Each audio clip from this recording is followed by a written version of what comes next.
الحمد لله رب العالمين الحمد لله رب العالمين والعاقبة للمتقين والصلاة والسلام على سيد الأنبياء والمرسلين سيد الأنبياء والمرسلين خاتم النبيين خاتم النبيين شفيع المذنبين أنيس الغريبين رحمة للعالمين سبحان اللہ وعلى آله وأصحابه وآل بيته وآل بيته وأزواجه وأولياء ملته وعلماء أمته أجمعين سبحان اللہ أما بعد فأعوذ بالله من الشيطان الرجيم بسم الله الرحمن الرحيم إنما يريد الله ليذهب عنكم الرجس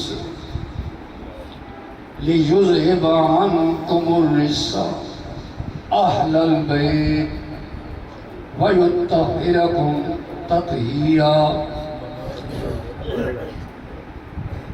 وقال النبي الكريم صلى الله عليه وسلم حسين مني حسين مني وأنا من حسين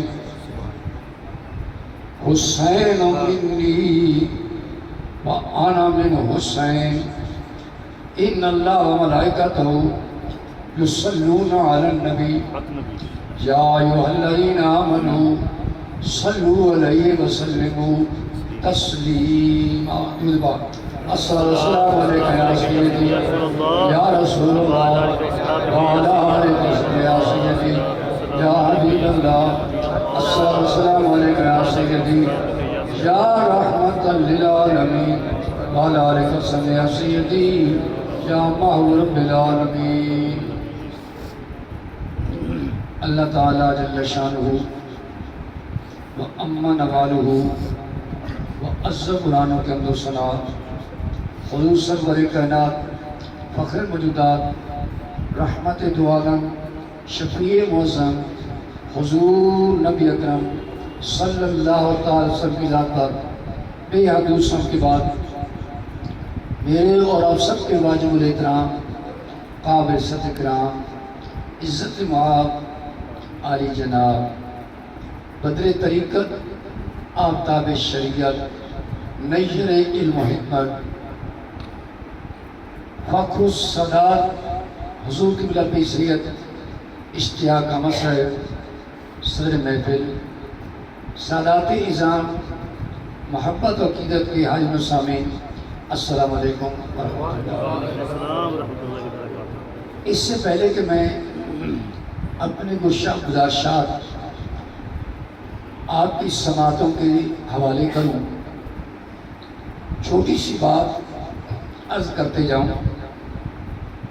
حضرت جنید بغدادی رحمۃ اللہ علیہ کے پاس ایک شخص نے بطور محبت ایک طوطا پیش کیا،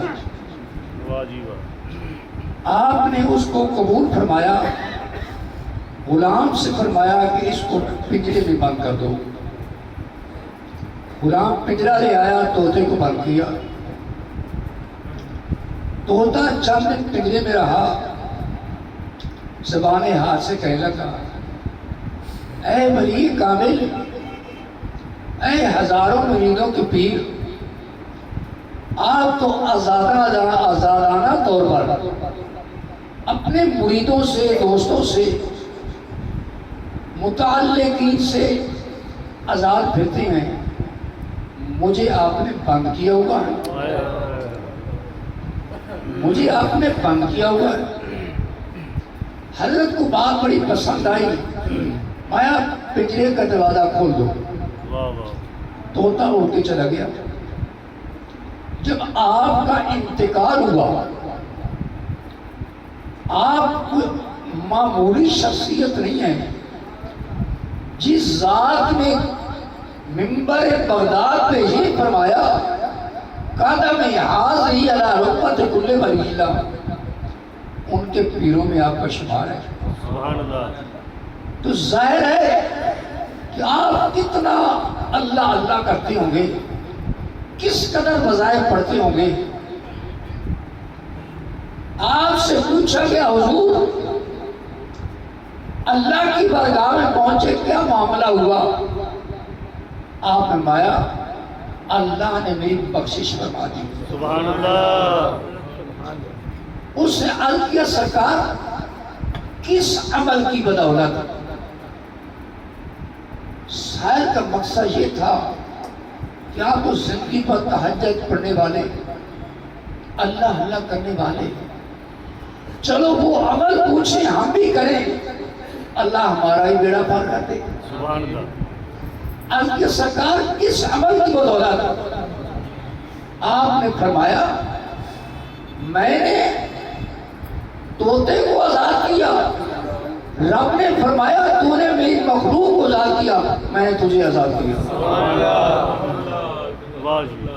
اللہ کی قسم میرے نام اعمال میں کچھ بھی نہیں ہے، کیونکہ بلا شاہ سے بیان فرما دیتے ہیں، میں سمجھتا ہوں قیامت کے دن شاید بے نجات کا یہی باعث بن جائے گا کہ قیامت کے دن شاید خالق رب آ دے اے فرشتو اس کے متعلق میرے نبی کی یاد گواہ دے رہی ہے، میرے نبی کی یاد گواہی دے رہی ہے۔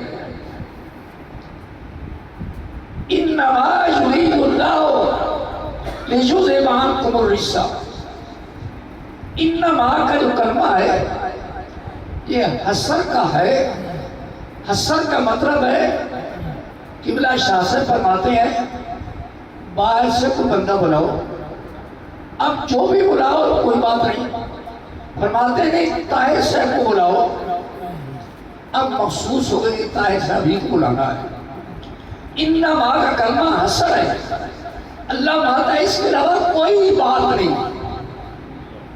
انما یرید اللہ، بے شک اللہ تعالیٰ ارادہ ماتا ہے لیذھب عنکم الرجس اہل بیت، اللہ تعالیٰ اے اہل بیت تم سے ہر قسم کے رجس کو دور کر دے، سبحان اللہ۔ بے شک بے شک۔ رجس کو دور کر دے، وَيُطَہِّرَکُمْ تَطْہِیرًا، اور تمہیں اچھی طرح پاک و ستھرا کر دے۔ سبحان اللہ۔ میں ساری آیت کے بارے میں امید ہے آپ کو ہے تو طالب علم کچھ بھی نہیں، یہ تو قبلہ شاہ صاحب کی شفقت ہے۔ میں اس آیت کریمہ میں صرف لفظ رجس کے بارے ہی عرض کروں گا بس، تو قرآن نے یہ فرمایا لیذھب عنکم الرجس، رجس کا لفظی معنی عام طور پہ آپ نے علماء سنا ہوگا ناپاکی، پلیتی، لیکن صرف ناپاکی اور پلیتی نہیں ہے، عنکم الرجس تم سے ہر قسم کی ناپاکی کو دور کر دے۔ اگر یہی ہے تو اللہ رجس کیوں فرماتا ہے؟ لفظ نجس ہی فرما دیتا کہ نجس کا معنی تو ناپاکی ہے، لیکن یہاں اے اہل بیت تم سے اللہ تعالیٰ ہر قسم کے رجس کو دور کرتا ہے۔ سبحان اللہ۔ رجس کا کیا معنی؟ عام طور پہ لفظوں میں ناپاکی ہی بیان کیا جاتا ہے، لیکن ناپاکی کے لیے لفظ نجس آتا ہے، رجس نہیں آتا۔ رجس کیوں بیان کیا گیا؟ کوئی صاحب اپنے گھر سے چلے قبلہ شاہ صاحب کی محفل میں جانا ہے، راستے میں قدرتی کیچڑ تھا، جب پانی وغیرہ تھا، موٹر سائیکل والا گزرا، اس نے اندر دھوپ موٹر سائیکل چلائی، پانی کے چیٹے کسی کپڑے پر پڑ گئے۔ اب پانی کے چیٹے پڑے، انہیں آگے آ کر دھو لیا، تو ظاہری طور پر جو اوپر اس کی گندگی تھی وہ تو ختم ہو گئی، لیکن اس کے دھبے باقی ہوتے ہیں۔ واہ واہ واہ، ظاہری طور پر گندگی چلی گئی لیکن اس کے دھبے باقی ہوتے ہیں۔ شرعی طور پہ یہ مسئلہ ہے، اگر گندگی لگ جائے اس کو ہاتھ کے ذریعے پوچھ کے ذریعے صاف کرو، اصل ناپاکی چلی جائے کپڑے کا پاکی کا حکم ہے، اس کپڑے کے ساتھ نماز پڑھی جا سکتی ہے۔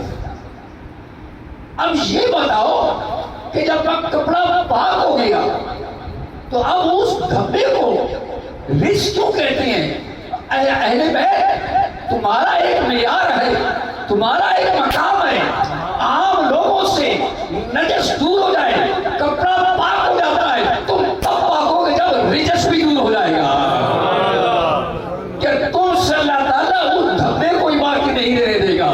سبحان اللہ، وہ جو داغ ہوتا ہے داغ، اللہ تمہیں اتنا پاک کرنا چاہتا ہے، اتنا پاک کرنا چاہتا ہے کہ ظاہری گندگی کو نہیں بلکہ وہ جو داغ باقی رہتا ہے اللہ اس کو بھی لے جائے گا۔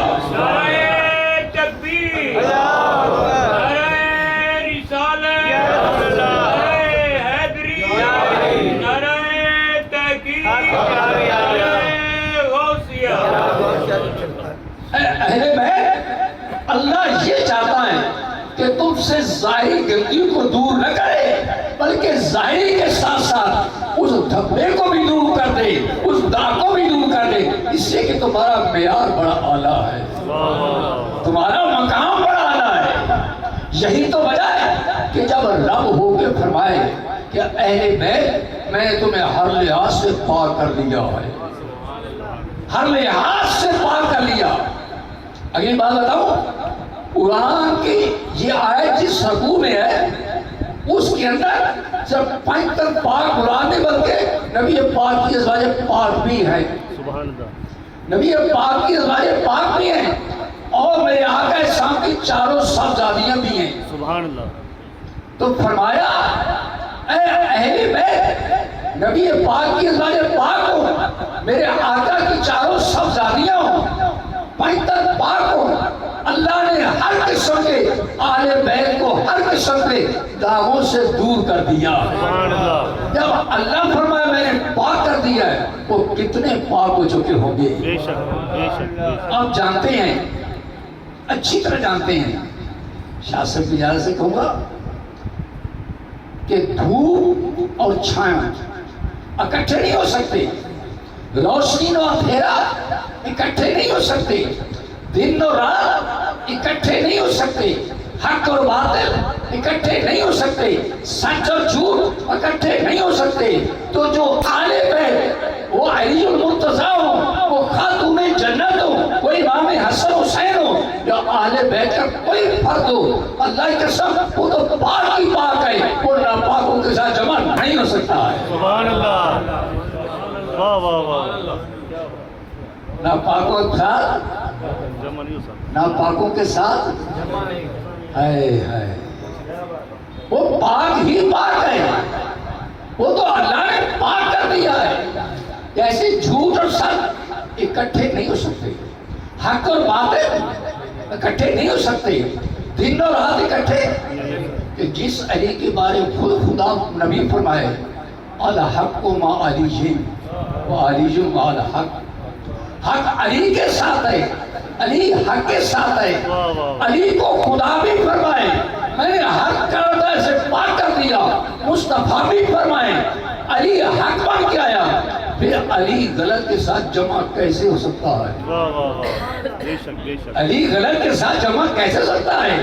چونکہ حق حق ہوتا ہے، سچ سچ ہوتا ہے، پاک ہمیشہ پاک کے ساتھ رہے گا، بے شک بے شک، پاک ہمیشہ پاک کے ساتھ رہے گا، وہ ناپاک کے ساتھ جمع نہیں ہو سکتا۔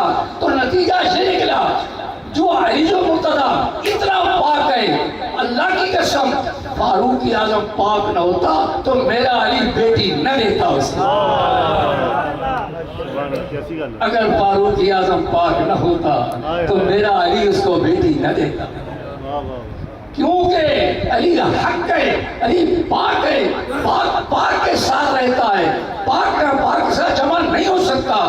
خدا کی قسم علی عمر کے ساتھ جمع نہ ہو سکتا تھا. واہ واہ واہ جیتے رہیے. علی عمر کے ساتھ جمع نہ ہو سکتا تھا. بے شک. کیا ارشاد ہے؟ الخبیثات الخبیثین والطیبات والخبیثون للخبیثات الطیبات للطیبین والطیبون للطیبات. اللہ ماتا ہے ناپاک مرد ناپاک عورتوں کے لیے، ناپاک عورتیں ناپاک مردوں کے لیے، پاکیزہ مرد پاکیزہ عورتوں کے لیے. تو اب بتاؤ جو اہل بیت پاک ہیں یہ تو نبی پاک کی وجہ سے پاک ہیں. سبحان اللہ. بے شک بے شک. میرے آقا کی وجہ سے پاک ہیں تو خود میرے آقا کو اللہ نے کتنا پاک کیا ہوگا. سبحان اللہ. بے شک. میرے آقا کو خدا نے کتنا پاک کیا ہوگا. تو جس طرح علی المرتضیٰ پاک ہو کر ناپاک کے ساتھ جمع نہیں ہو سکتے تو مصطفیٰ بھی پاک ہو کر ناپاک عورتوں کے ساتھ جمع نہیں ہو سکتے. سبحان اللہ.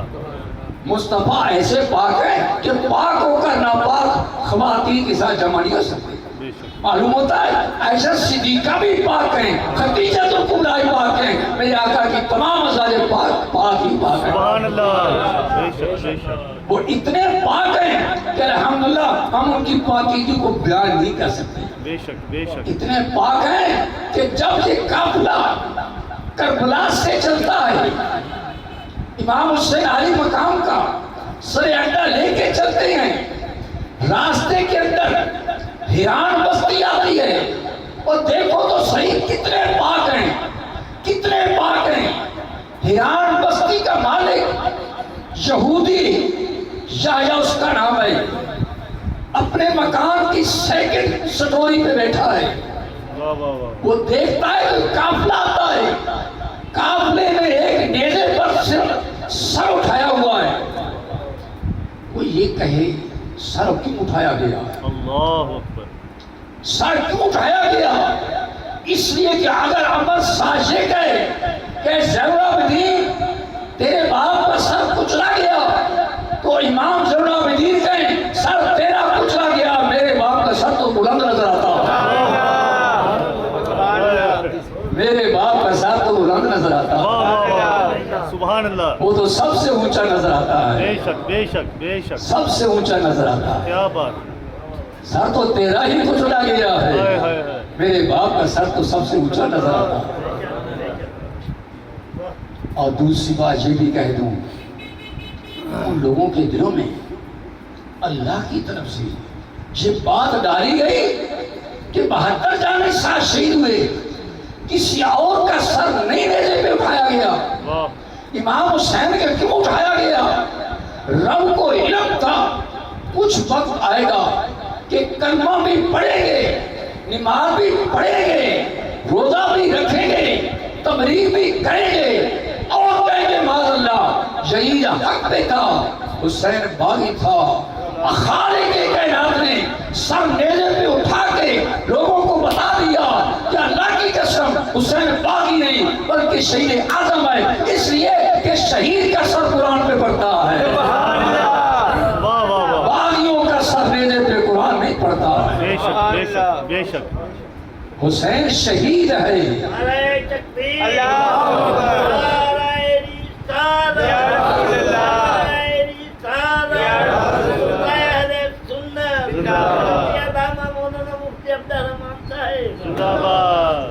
اگر حسین شہید نہ ہوتا باغیوں کا سر نیزے پہ قرآن نہیں پڑھ سکتا. بے شک بے شک. عمر بن سعد، عمر بیٹا سعد کا، یہ رب کی تقسیم ہے، رب کی تقسیم ہے. سعد وہ صحابی ہیں، حضرت سعد بن ابی وقاص وہ عظیم صحابی ہیں. حدیث کی کتابوں کے اندر آتا ہے جو بھی صحابی میرے آقا کی بارگاہ میں آتا ہے عرض کرتا ہے فدا کا ابی و امی یا رسول اللہ، صلی اللہ علیہ وسلم، یا رسول اللہ میرے ماں باپ قربان ہو جائیں. آمین. تمام صحابہ کی عادت کریمہ ہے میرے ماں باپ یا رسول اللہ قربان ہو جائیں. لیکن سعد فقط وہ صحابی ہیں کہ جس کے بارے مصطفیٰ نے فرمایا یا سعدو فدا کا ابی، اے پیارے سعد میرے محمد کے ماں باپ تیرے اوپر قربان ہو جائیں. اے سعد میرے ماں باپ تیرے اوپر قربان ہو جانا. سبحان اللہ. اب بتاؤ سعد کا کیا مقام ہے. حضور نے دعا فرمائی اے اللہ سعد کی ہر دعا کو قبول فرما دے. سعد کی ہر دعا. تو اس بات عرض کر دوں یہ صحابی کی بات ہے کہ حضور ماتے ہیں سعد کی ہر دعا قبول لے. بھئی سعد کی ہر دعا قبول ہے تو مصطفیٰ کی دعا قبول نہیں ہے. شرم تجھے مگر نہیں آتی. ابو طالب نے کلمہ نہ پڑھا تھا. وہ کلمہ نہ پڑھا سکتا. اس نبی کی شان ہے کہ سعد کے متعلق دعا کریں اللہ سعد کی ہر دعا قبول فرما لے. وہ دعا مستجاب و دوا بنا لے. ان کی ہر دعا قبول ہو جائے. لیکن کمال یہ ہے جنتی باپ کا جہنمی بیٹا ہے عمر بن سعد. صفت سالار ہے ابن زیاد کی طرف سے. عمر بن سعد قافلہ لے کے جاتا ہے. ابھی کوفے پہنچنا ہی ہے. ایران بستی کا مالک کہتا ہے یہ سر کس کا ہے؟ جواب دیا گیا نواز رسول علی بن ابی طالب کا بیٹا ہے. حسین کا سر ہے. وہ کہتا ہے ظالموں یہ بتاؤ 24 واسطوں سے ہم موسیٰ علیہ السلام کے ساتھ ملتے ہیں. 24 واسطوں سے اور تمہارا ایک ہی واسطہ ہے. 24 واسطوں سے موسیٰ علیہ السلام کے ہم نالین کا احترام کرتے ہیں. کہ تم جس نبی کا کلمہ پڑھتے ہو ان نبی کے لاکی کے سب بیٹے کو شہید کر دیا. 24 واسطوں سے موسیٰ علیہ السلام کے نالین کا احترام کرتے ہیں. ہم نالین کا احترام کرتے ہیں تم نواز رسول کا یہ احترام کرتے ہو. قافلہ آگے جا رہا تھا. ایک بڑی آتی ہے کہتی مجھے سالار قافلہ کے پاس پہنچاؤ. عمر بن سعد نے سیدہ زینب کے پاس پہنچایا. میرے آقا شام کی نواسی خاتون جنت کی بیٹی. بڑھیا کہتی ہے اے سالار قافلہ میں انتہائی غریب ہوں. چند سوکھی روٹیاں خشک روٹیاں لے کے آئی میرا نذرانہ قبول کر لو. اماں بہت شکریہ لیکن یہ بات بتا تو ہے کون؟ اللہ اکبر. تو یہ تو بتا تو ہے کون؟ ماں کہتی ہے تیری آواز بڑی اچھی نظر آتی ہے. بس سالار قافلہ تیری آواز میں تو عجیب رنگ ہے. یار تو بتا کہ تو کون ہے؟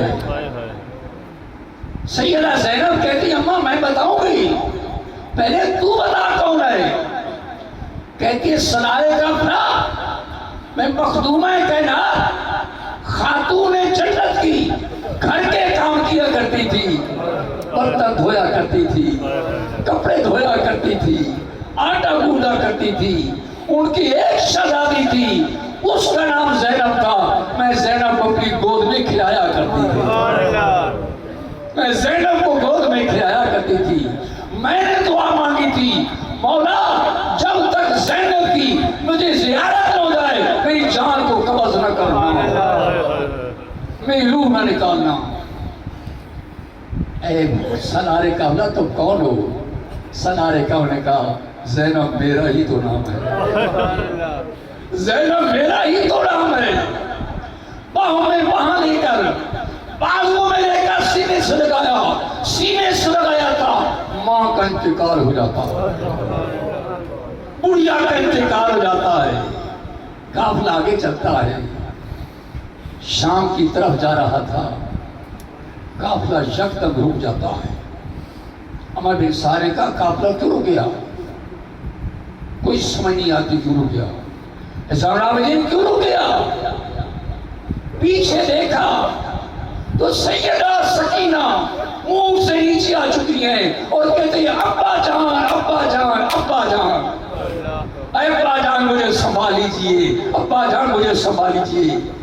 زین العابدین نے کہا خدا کی قسم میرا باپ مر کے بھی زندہ ہے، وہ میری بہن اور اپنی بیٹی کی آج بھی رہنمائی کر رہا ہے۔ حضرت سیدہ سکینہ کو سیدہ زینب نے اٹھایا، آگے چلتا ہے۔ ابن زیاد استغفر اللہ، امام حسین علیہ مقام کے سر اقدس کو سامنے رکھ کر ہونٹوں پہ استغفر اللہ چھری ڈالتا ہے، چھری لگاتا ہے۔ زید بن ارقم صحابی رسول ہے، غیرت ایمان نے جوش کیا، میں اور ظالم تو جانتا نہیں ہے کہ وہ ہونٹ ہیں جن کو مصطفیٰ نے چوما ہے، میرے آقا نے چوما ہے، ان ہونٹوں کو میرے آقا نے بوسہ دیا ہے، جو حسین کے ہونٹ ہیں۔ خدا کی قسم میرے مصطفیٰ فرمایا کرتے تھے حسن حسین دنیا میں جنتی پھول ہیں، دنیا میں جنتی پھول ہیں۔ وہ کہنے لگا اگر تیرے صحابی رسول ہونے کا پاس نہ ہوتا ابھی قتل کر دیتا۔ صحابی رسول تھے، کہتے ظالم صحبت نبی کا خیال کرتا ہے، خون نبی کا خیال نہیں کرتا ہے، صحبت نبی کا پاس کرتا ہے، خون نبی کا خیال نہیں کرتا۔ حتیٰ کہ جب یہ قافلہ یزید کے دربار میں پہنچا، زین العابدین کو پیش کیا گیا، اذان کا وقت تھا، مؤذن نے اذان دی، اشہد ان محمد رسول اللہ، اشہد ان محمد رسول اللہ۔ جب یہ الفاظ کہے نواز سے رسول کا خون غیرت میں آ گیا، فرمانے لگے اے یزید اور دنیا کا کتلا یہ بتا اس کلمے کے اندر میرے نانے کا نام ہے یا تیرے نانے کا نام ہے؟ اللہ کی قسم میری ماں جیسی تیری ماں نہیں ہے، میرے باپ جیسا تیرے باپ نہیں ہے، میرے نانے جیسا کسی کا نانا نہیں ہے۔ تو میری ماں کا مقابلہ نہیں کر سکتا، میرے باپ کا مقابلہ نہیں کر سکتا، میرے نانے کا مقابلہ نہیں کر سکتا۔ تو کون ہے؟ یزید نے شرمندگی کو ہٹانے کے لیے کہنے لگا کہ سب کچھ اتنے زیادہ کیا، اگر میں ہوتا حسین کے ساتھ نہ کرتا۔ ان کی گھر والیوں نے رونا شروع کر دیا، پیٹنا شروع کر دیا۔ سب سے پہلے پیٹنے کا کام یزیدیوں نے کیا۔ آج کچھ لوگ جب محرم کا چاند نظر آتا ہے، شاہ سے فرماتے ہیں نا اسرائی بات، جب چاند نظر آتا ہے مسلمان ہو کر امام بار گاؤں میں جاتے ہیں، چراغ جلاتے ہیں، محفلوں میں جاتے ہیں اور خاص کر کالے کپڑے پہننے شروع کر دیتے ہیں۔ خدا کی قسم میرے آقا ہے بایا کالے کپڑے دوستیوں کا لباس ہے۔ حضور کی حدیث سنو، صحابی رسول حضور کی بارگاہ میں آیا لال کپڑے پہن کر، نبی رحمت سمجھ چہرہ مبارک پھیر لیا۔ صحابی کو خیال آیا وجہ تو کوئی نظر نہیں آتی، چہرہ کیوں پھیرا؟ وہ صحابی وہاں سے اٹھا سامنے آیا، حضور نے پھر چہرہ پھیر لیا، سمجھ گیا کو میرے اندر نقص ہے، میرے اندر کمزوری ہے۔ آقا کیا غلطی ہوئی؟ فرمایا تو نے لال کپڑے پہنے ہوئے ہیں، سرخ کپڑے مرد کے لیے جائز نہیں ہیں۔ لال کپڑے مرد کے لیے جائز نہیں ہیں۔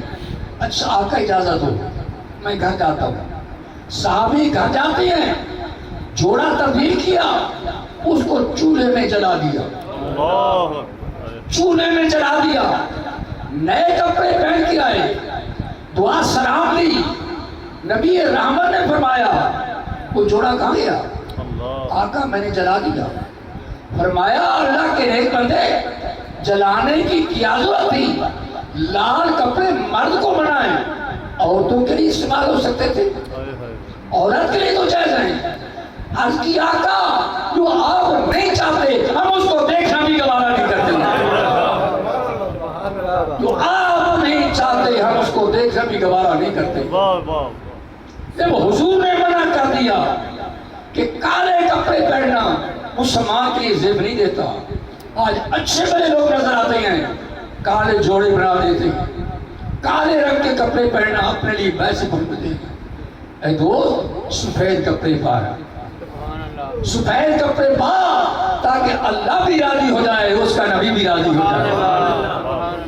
اتنی بات خیال کر لی کہ اور کچھ بھی نہیں، رسول اللہ کا یہ پسندیدہ لباس ہے، میرے آقا کا پسندیدہ لباس ہے.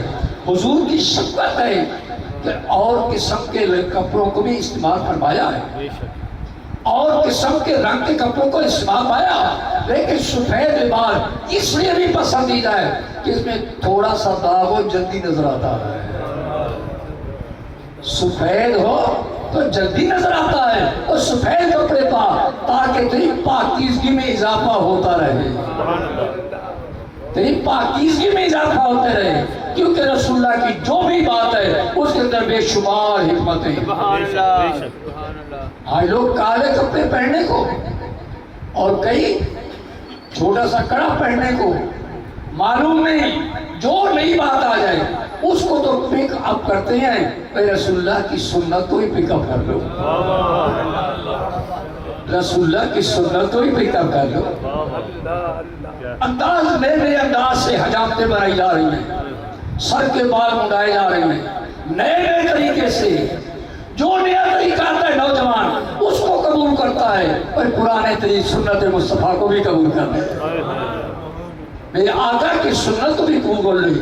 دعا یہ کہ اللہ تعالیٰ ذاتی قسم قیامت دن شاہ صاحب کا دامن ہمیں عطا فرمائے، اور قیامت کے دن قبلہ شاہ صاحب کی قیادت کے اندر ہم چلے جائیں. آمین.